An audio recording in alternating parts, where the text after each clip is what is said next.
नमस्कार दोस्तों, स्वागत है आप लोगों का आपका अपना YouTube channel engineering coaching centre में। हम लोग पढ़ रहे थे क्लास 10 के फिजिक्स का पहला चैप्टर, कौन सा? प्रकाश का परावर्तन अर्थात रिफ्लेक्शन ऑफ लाइट। आज हम लोग देखेंगे प्रकाश का परावर्तन चैप्टर से समतल दर्पण पे लंबवत पड़ने वाली किरण का परावर्तन। इससे पहले हम लोगों ने समझा था कि प्रकाश के परावर्तन के कितने नियम होते हैं, प्रकाश का परावर्तन कहते हैं किसको। तो जब प्रकाश के परावर्तन का हम लोग नियम देख रहे थे तो उसमें हम लोगों ने देखा था कि जब किरण आपतित होती है किसी भी समतल दर्पण पे तो वह तिरछी आपतित होती है। अगर मान लीजिए कि किरण अब तिरछी आपतित ना होकर क्या हो, सीधी आपतित हो, तो उस केस में क्या होगा ये हम लोग समझेंगे। तो वही है हेडिंग कि समतल दर्पण पे लंबवत पड़ने वाली किरण का परावर्तन। लंबवत अर्थात क्या? जो समतल दर्पण से कितना डिग्री का एंगल बनाएगा? 90 डिग्री का। 90 डिग्री के कोण को क्या कहते हैं हम लोग? समकोण कहते हैं। वही चीज लिखे हैं कि 90 डिग्री कोण को क्या कहते हैं हम लोग? समकोण कहते हैं। अब देखिए क्या होगा, समतल दर्पण पे अगर कोई किरण लंबवत आपतित होगी, अर्थात मान लीजिए कि कोई मिरर है, उस पे अगर सीधा 90 डिग्री के एंगल से टॉर्च को जलाया जाए तो उस केस में क्या होगा? तो उस केस में क्या होगा, अगर आप सीधा टॉर्च जलाइएगा यानी कि किरण सीधी आपतित होगी तो क्या होगा, पुनः जो प्रकाश है उसी पथ पे क्या होगा, वापस लौटेगा।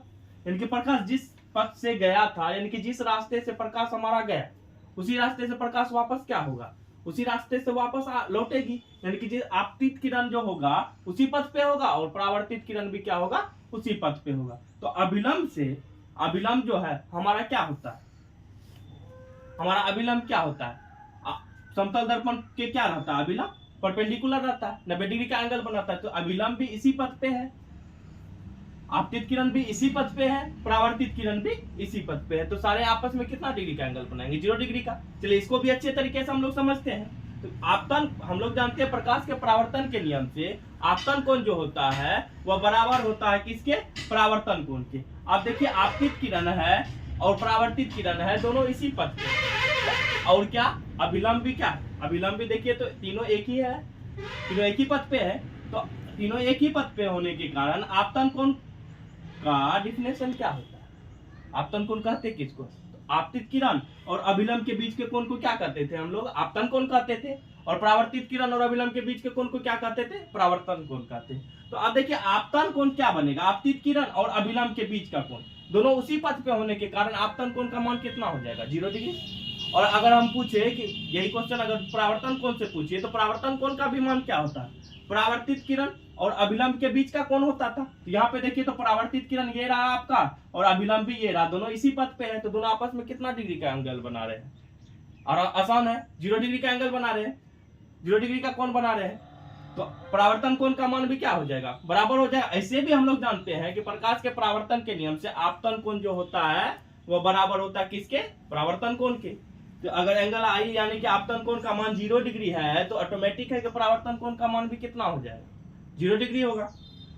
तो वही चीज को लिख दिए हैं कि परावर्तित किरण अभिलंब से क्या होगी? परावर्तित किरण या परावर्तित कोण, परावर्तित कोण भी बोल सकते हैं, परावर्तन कोण भी बोल सकते हैं। वह भी अभिलंब से कितना डिग्री का एंगल बनाएगी? 0 डिग्री का कोण बनाते हुए निकलेगी।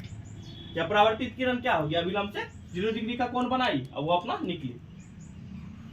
तो आगे हम क्या कर सकते हैं कि समतल दर्पण पे जो लंबवत पड़ने वाली प्रकाश किरण होती है वह क्या होता है?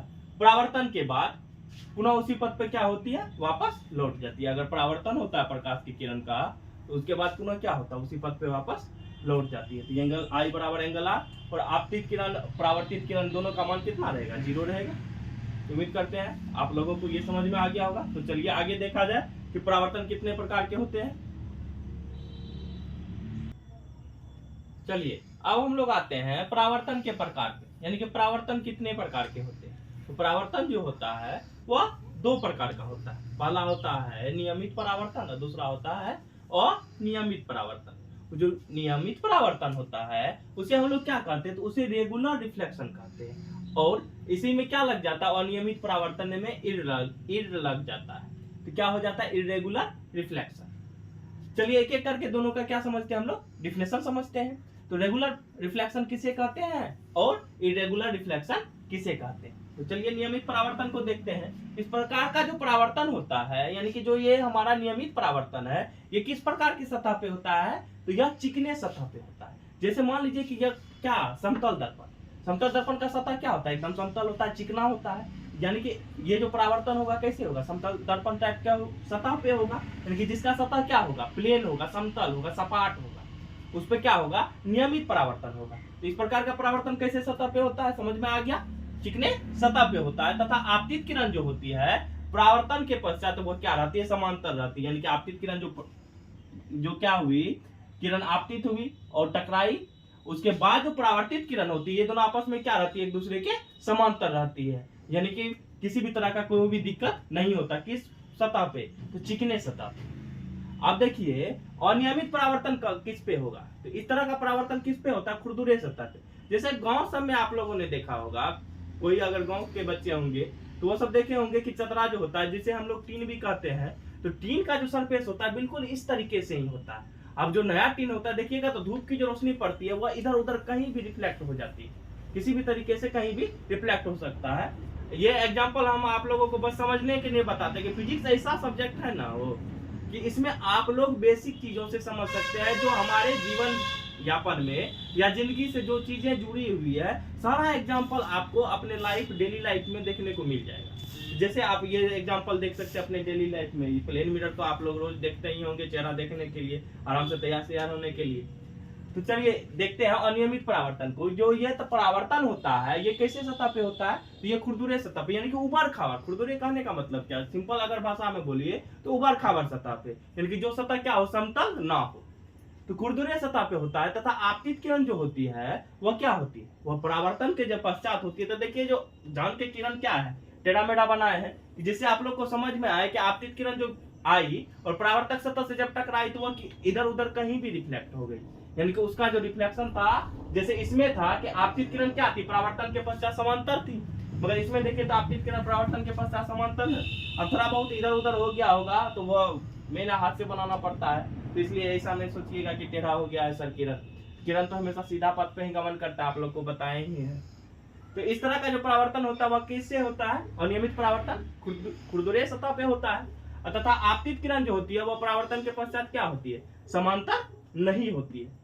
बिल्कुल देख लीजिए, आपको डायग्राम से समझ में आ रहा होगा कि ये कैसा परावर्तन है? अनियमित परावर्तन है। और ये कैसा परावर्तन है?